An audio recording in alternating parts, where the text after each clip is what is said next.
Yo, balik lagi sama gue di channel Martin. Dan ya, pada kesempatan kali ini gue akan mengupdate untuk seputar Bitcoin, teman-teman. Jadi kemarin juga sudah saya update untuk Bitcoin, dan juga ada salah satu exchange, yaitu adalah Coinex. Jadi mungkin buat teman-teman yang mau tahu bisa ditonton video kemarin. So, tanpa basa-basi, untuk hari ini akan saya bahas dulu ya update-nya mengenai market.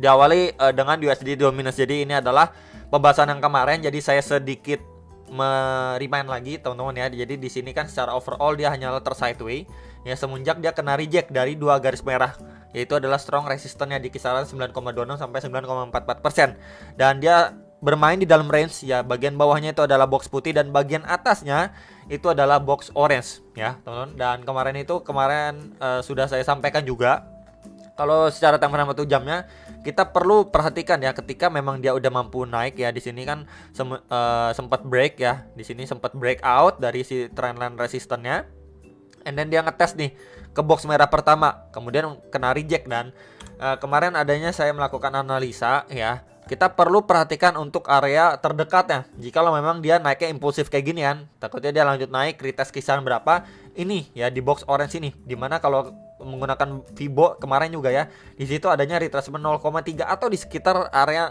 8,35 sampai 8,37% ya, yang menjadi area target koreksi wajarnya si USD Dominance sebelum lanjut naik lagi. Yes, memang benar dia retest ke situ dan sempat naik ya, nge-spike lagi di sini.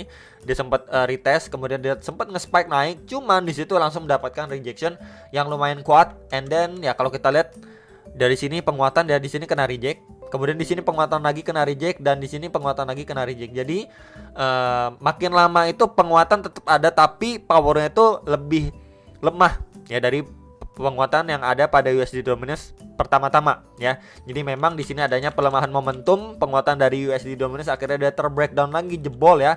Jadi kurang lebih seperti ini nih. Ya, walaupun dia ada mantul-mantul tapi akhirnya dia terbreakdown.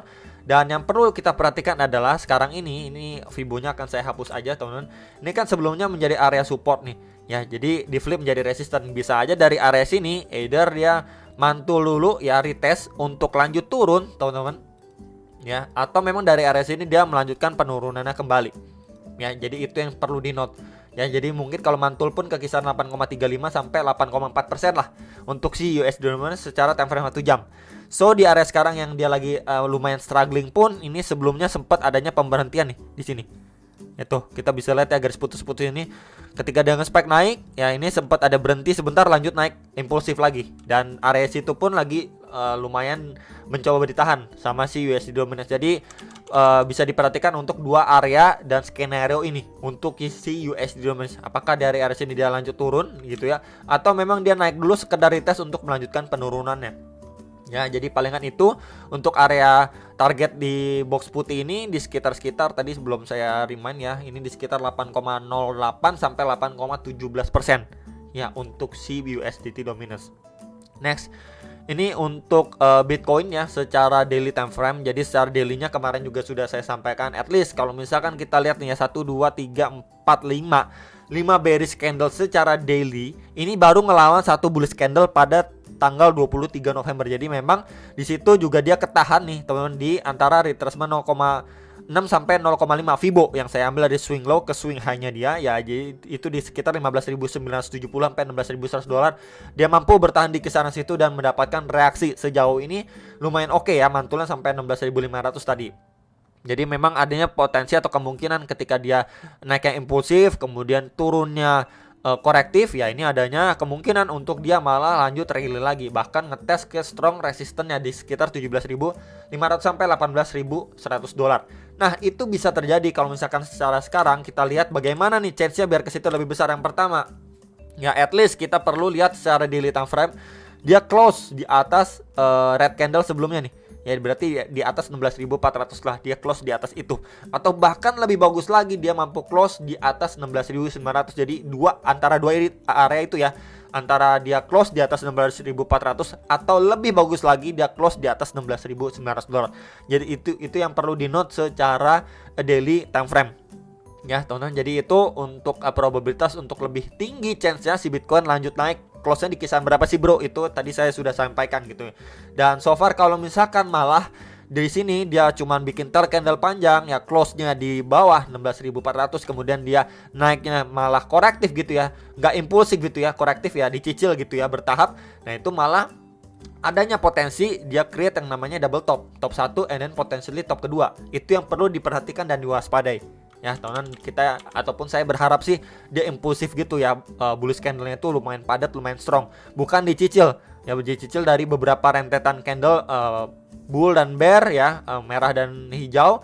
Nah itu malah korektif, yang bisa terjadi skenario itu malah double top ya. Jadi perlu sekali diperhatikan untuk closing candlenya dan bagaimana proses dia menuju kisaran resisten terdekat di box putih ini secara daily di kisaran 16.700 sampai 16.900 dolar ya. Jadi hopefully yang terbaik lah untuk market ya. Dan kemudian kalau kita lihat secara volumenya pun belum terlalu signifikan ya, dia masih ya rata-rata aja nih volumenya. Itu juga yang perlu kita pantau sama-sama, apakah memang dari sini dia malah impulsif buat lanjut naik, atau di sini malah ujung-ujungnya dia korektif dan membentuk double top and then masuk kandang lagi, retest lagi 15.700 atau bahkan 15.500 dolar. Itu sedikit yang pengen saya remind ke teman-teman. Next ini untuk Bitcoin ya, secara time frame 30 menit. Jadi ini time frame yang lebih kecil. So far kita bisa lihat ya, dia mampu bertahan di kisaran 16.000 dolar, di mana area situ sebelumnya ini juga menjadi tahanan lumayan oke lah si Bitcoin ketika dia mantul ya. Di sini menjadi pijakan lah ya untuk lanjut naik lagi. Ya, jadi di kisaran situ demand ini masih bekerja, supportnya ini masih bekerja. Ya, akhirnya dia ke bawah naik lagi untuk si Bitcoin. So far kalau misalkan saya pribadi lihat ya, dari sini kita hubungkan aja 1 2 3 4 kali kena reject, dan sekarang ini lagi testing lagi nih. Ya, di trendline resisten garis warna merah ini.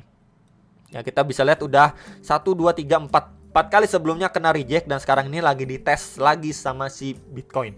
Ya, dimana kalau misalkan kita lihat pun area situ sebelumnya ini mendapatkan rejection yang strong ya pada pergerakan sebelumnya si Bitcoin.